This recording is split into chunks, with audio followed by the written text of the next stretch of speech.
బాబాసాహెబ్ అంబేద్కర్ గారు ఈ దేశంలో ఓటు హక్కు అన్ని ప్రజల వారికి ఏర్పాటు చేసి వయోజనులైనటువంటి అందరికీ ఓటు హక్కునిచ్చి బాబాసాహెబ్ అంబేద్కర్ గారు ఏమన్నారంటే, ఒరే బిడ్డ, నువ్వు ఓటేసేటప్పుడు నీకోసం ఒక పరదాను కట్టినా, నువ్వు ఎవరికి ఓటేస్తున్నావో నీకు తప్ప ఇంకెవరికి తెలవకుండా ఒక సెక్యూరిటీని ఏర్పాటు చేసినా, మీ సర్పంచ్ కో మీ ఎమ్మెల్యేకో ఎవరికి ఓటేస్తున్నావు అనే సంగతి భూతద్దం పెట్టి చూడడానికి ఎవరన్నా వస్తాడా మన వెనకాల? మనం వేస్తున్నటువంటి ఓటు ఎవరికి వేయాలనేది కేవలం మన మనస్సాక్షికి మనకు తప్ప ఇంకెవరికైనా తెలుస్తుందా? మరి కనీసం ఈ మాత్రం జ్ఞానం బుద్ధి అయినా మనకు ఉండాలి కదా.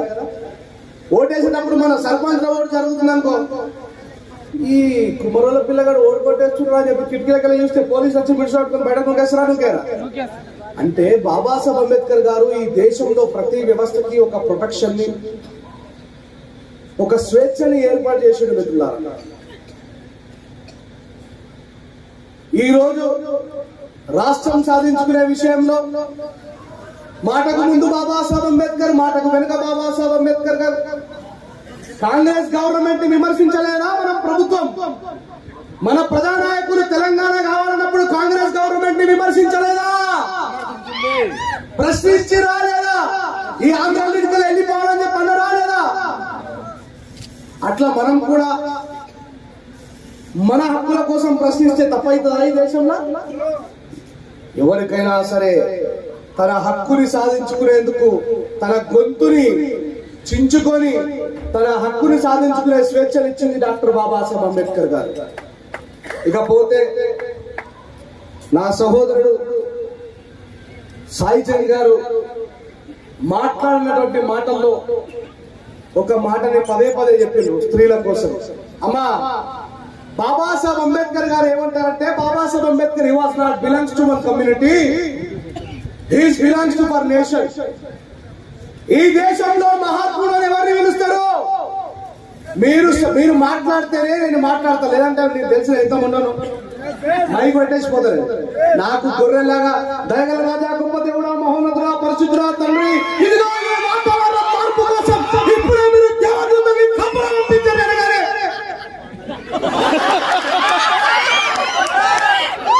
ఇట్లా నమ్మేటువంటి గొర్రెలు నాకు. నేను అడుగుతున్న దానికి ప్రత్యుత్తరంగా మీరు నాకు సమాధానం చెప్పాలి, అప్పుడే మీరు ముందరికి పోతారు.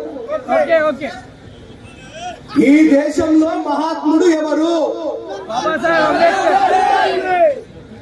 మహాత్మా జ్యోతిబా పూలే కంటే ముందే వేలాది సంవత్సరాలు, వందలాది సంవత్సరాలుగా స్వతంత్రం వచ్చినప్పటి నుంచి స్వతంత్రానికంటే ముందు ఈ దేశంలో మహాత్ముడు అని ఎవరిని అంటున్నారు? ఇప్పటి వరకు ఈ మహాత్మా అని పిలువబడుతున్న మోహన్ దాస్ కరమ్చంద్ గాంధీ గారి క్వాలిఫికేషన్ మనకి ఎవరికైనా తెలుసా? ఈ దేశంలో మహాత్ముడు, మహనీయుడు అని పిలువబడుతున్నటువంటి గాంధీ గారి క్వాలిఫికేషన్,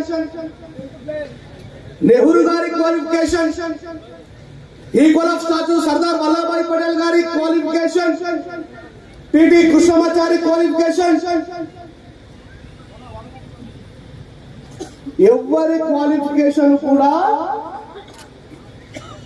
ఈ దేశం యొక్క రాజ్యాంగాన్ని రాసేందుకు క్వాలిఫైడ్ కాదు. ఒకడు మాట్లాడతాడు, మీ అంబేద్కర్ కు రాజ్యాంగాన్ని రాసే హక్కు మేమిచ్చామని యూత్ రెడీ. నేను అడుగుతున్నావే,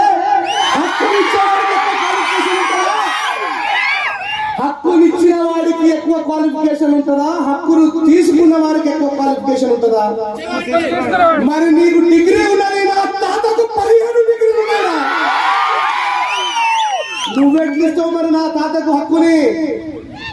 అయ్యా, ఈ రోజు బాబాసాహెబ్ అంబేద్కర్ గారిని ఎవరన్నా ఏమనంటే, మొదటిగా అందరికంటే ముందు పొడుచుకొని వస్తున్నటువంటి ఎస్సీ ఎస్టీ సమాజమా, నీకంటే ముందు ఈ దేశంలో, ఈ రాష్ట్రంలో ఎస్సీ ఎస్టీల కంటే ముందు ప్రశ్నించాల్సినటువంటి సమాజం ఇంకొకటి ఉన్నది. గౌరవనీయులు బైర్ నరేష్ గారు నా దగ్గరికి రావాలి. ఈ రోజు దేశంలో ఉన్నటువంటి ప్రజలు మూఢనమ్మకాల చేత పీడింపబడి మతం అనేటువంటి మత్తులో కొట్టుమిట్టాడుతున్నటువంటి ప్రజల్ని మానవత్వం వైపు, మనిషిని మనిషిగా ప్రేమించే సిద్ధాంతం వైపు నడిపిస్తున్నటువంటి బైరి నరేష్ గారు ఒక బీసీ కమ్యూనిటీ సహోదరుడు. చాలా మందికి తెలియదు బైరి నరేష్ అన్న బీసీ అని మాదిగల పిల్లగాడో మాలల పిల్లగాడో మన లెక్కనే కర్రగున్నాడని అనుకుంటున్నారు కానీ బ్రాహ్మణుల తర్వాత మళ్ళీ బ్రాహ్మణులను పిలువబడుతున్నటువంటి నా సహోదరులు పద్మశాలి కులంలో ఉన్నటువంటి గొప్ప వ్యక్తి ఈ రోజు బాబాసాహెబ్ అంబేద్కర్ గారి వారసుడిగా బాబాసాహెబ్ అంబేద్కర్ గారి బెనిఫిషరీగా యూనివర్సిటీలో చదువుకోవడానికి కారణం బాబాసాహెబ్ అంబేద్కర్ గారు భారతదేశానికి రాజ్యాంగం అమల్లో ఉన్నప్పటి నుండి ఇప్పటి వరకు 27% రిజర్వేషన్ అనుభవిస్తున్నటువంటి బీసీ సహోదరుల తరఫున నేను బాబాసాహెబ్ అంబేద్కర్ వారసుని బతికే ఉన్నాను గొంతు చుచ్చుకొని మాట్లాడుతున్న వ్యక్తి కూర్చోండి. ఈ రోజు నేను మాట్లాడుతున్న ఈ మాటలు వింటున్న వీడియో ద్వారానో యూట్యూబ్ ద్వారానో విన్నటువంటి మిత్రులారా ఒక్కసారి మీ గుండె మీద చేసుకొని మీరు నిజమైన తండ్రి పుట్టింది అంటరాని జాతులనే కావచ్చు కానీ అంటరాని జాతుల కోసమే కాదు ఈ దేశంలో ఉన్న పీడితులందరి కోసం రాజ్యాంగాన్ని రాసింది. మీరెళ్ళి మీ కలెక్టర్ ఆఫీస్ లో మీ దగ్గర నుండి ఎంఆర్ఓ ఆఫీసులలో ఒక చిన్న దరఖాస్తు పెట్టండి మిత్రులారా. ఈ విప్లవం మన నుంచే మొదలు కావాలా? పుకాటగా ఎస్సీ ఎస్టీలు ఉద్యోగాలు తగ్గిపోతారు, మీరు 35 మార్కులు పాస్ అయితేనే మీకు ఉద్యోగాలు వస్తాయని చెప్పి మాట్లాడుతున్న ప్రతి ఒక్కరికి సమాధానం చెప్పాలి. బాబాసాహెబ్ అంబేద్కర్ గారు తన జీవితం మొత్తం బ్రాహ్మణిజం మీద పోరాటం చేసిండు, బ్రాహ్మణుల మీద కాదు. దేని మీద పోరాటం చేసిండు? బ్రాహ్మణిజం మీద పోరాటం చేసిండు, బ్రాహ్మణుల మీద కాదు. బాబాసాహెబ్ అంబేద్కర్ గారికి బ్రాహ్మణులన్నా చాలా ఇష్టం, ప్రేమ, మనుషుల్ని మనిషిగా ప్రేమిస్తాడు బాబాసాహెబ్. నేను చాలా సందర్భాల్లో చెప్పిన బాబాసాహెబ్ అంబేద్కర్ గారు బ్రాహ్మణులకు కూడా రిజర్వేషన్ ఇచ్చారు, చెప్పినా లేదా? ఇందిరాగాంధీ గారు ఎగ్జాంపుల్ గా నిరూపించినా లేదా? అమ్మా గుర్తు పెట్టుకోండి. ఇదేంటి ఈ పిల్లగాడు కొత్తగా మాట్లాడుతున్నాడు, అంబేద్కర్ కేవలం మాలమాదిగలకే రిజర్వేషన్ ఇచ్చింది కదా, ఈయన కొత్తగా బాపులకు రిజర్వేషన్ ఇచ్చిందని చెప్పి మాట్లాడుతున్నాడు. ఇది అబద్ధం అని అనుకుంటున్నటువంటి వారులారా మీరందరూ చెవుని మంచిగా కిక్కిర్చుకొని ఓపెన్ చేసుకొని మరీ వినండి. చరిత్ర దాచితే దాగేది కాదు. అందుకే బాబాసాహెబ్ అంబేద్కర్ పదే చెప్తాడు, ఎవరికైతే చరిత్ర తెలియదో వాడు చరిత్రను నిర్మాణం చేయనని మేము తెలుసుకున్న మా ఆధారాలతో సహా నిరూపిస్తాం. ఈ దేశానికి మొట్టమొదటి ప్రధానమంత్రి అయినటువంటి పండిట్ జవహర్ లాల్ నెహ్రూ ముద్దుల కూతురైనటువంటి ఇందిరాగాంధీ గారు ఈ దేశానికి ప్రైమ్ మినిస్టర్ అయినరు అంటే కారణం బాబాసాహెబ్ అంబేద్కరే. తను ప్రైమ్ మినిస్టర్ గా ఉన్నప్పుడు బహుశా ఈ మాట స్టేజ్ మీద ఉన్నటువంటి వక్తలలో పెద్దలలో ఉన్నటువంటి చాలా మంది ప్రజలు కావచ్చు. ఇందిరాగాంధీ గారిని అమ్మా జాగ్రత్తగా వినాలా. ఇందిరాగాంధీ గారు పండిట్ జవహర్ లాల్ నెహ్రూ కూతురు. బ్రాహ్మణుల శ్రేష్టమైనటువంటి కాశ్మీర్ పండితులు వాళ్ళు.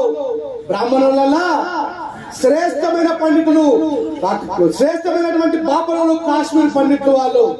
ఆ కాశ్మీర్ పండితులైనటువంటి మోతీలాల్ నెహ్రూ కొడుకైన జవహర్ లాల్ నెహ్రూ కూతురైనటువంటి ఇందిరాగాంధీ గారు ఈ దేశానికి ప్రధానమంత్రిగా ఉన్నప్పుడు దేశ పర్యటన చేస్తారు మిత్రులారా. ఎట్లయితే ఇంతకుముందు ఎమ్మెల్యే గారు వచ్చి నా నియోజకవర్గంలో ఉన్నటువంటి ప్రజలందరూ కూడా బాబాసాహెబ్ అంబేద్కర్ గారి విగ్రహాన్ని పెట్టుకుని ఆవిష్కరించుకుంటున్న ఆ కార్యక్రమానికి నేను వెళ్ళాలా, ఇది నా నియోజకవర్గం కాబట్టి ఎట్లాగైతే రెస్పాన్సిబిలిటీగా వచ్చి ఇమీడియట్లీ మీరు అడగగానే సార్ మా కమ్యూనిటీ భవనం కావాలని శంకుస్థాపన కోసం కూడా వస్తానని చెప్పి ఎట్లాగైతే హామీని ఇచ్చిందో అట్లా తను ఈ దేశంలో ఉన్నటువంటి ప్రజల యొక్క బాధక సాధకాలను చూడడం కోసం ఇందిరాగాంధీ గారు బయలుదేరినప్పుడు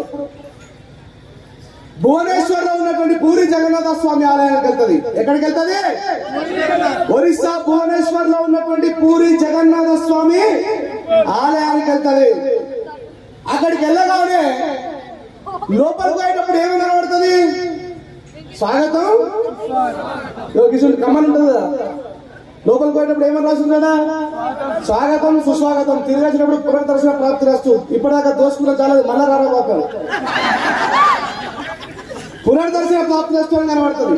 ఇందిరాగాంధీ గారు ఈ దేవాలయానికి వస్తున్నారు అనేటువంటి విషయాన్ని తెలుసుకున్నటువంటి పెద్ద పెద్ద ఉద్దండులైనటువంటి పండితులందరూ కూడా పరిగెత్తుకుంటూ వస్తారు. She was feel very happy. Indira Gandhi గారు చాలా ఆనందపడతారు. ఓహో, నా కోసం వేద పండితులు మహాపండితులు అందరూ కూడా తండోపతండాలుగా పరిగెత్తుకుంటూ వస్తున్నారు, నాకు వామ్ వెల్కమ్ చెప్పడానికి కోసం వస్తున్నారు కావచ్చు అని చెప్పేసి ఆమె చాలా గర్వపడతారు.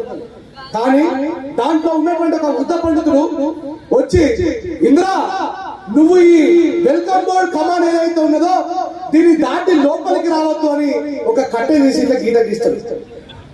ఒక కట్టె తీసి గీత గీస్తాడు. గీత గీయగానే ఆమె నార్మల్ చెప్తా కాశ్మీర్ బ్రాహ్మణులనే పెద్ద పండిట్ రెండోది ఎవరి కూతురు? ఒక ప్రధాని కూతురు, తాను కూడా ప్రత్యక్ష ప్రధాని. కులం తక్కువనా, ఆస్తి లేనామేనా, భూములు లేనామేనా, చదువు లేనామేనా, పరపతి లేనామేనా, ఏకంగా దేశానికే ప్రైమ్ మినిస్టర్. కానీ ఆ ప్రైమ్ మినిస్టర్ ని ఒక వేద పండితుడైన పాపనైనా నువ్వు రావద్దు అని ఒక గీత గీసిండు. మరి చదువుకున్నామే ఊకుంటుందా? ప్రశ్నిస్తుంది కదా. యూజ్లెస్ ఫెలో పిలక పంతులు, who are you to deciding me? నువ్వెవరా నేను ఈ దేశానికి ప్రైమ్ మినిస్టర్, ఈ గుళ్ళకి రావద్దని చెప్పి నన్ను ఎట్లా అడుగుతున్నావు అని చెప్పంటే, అమ్మా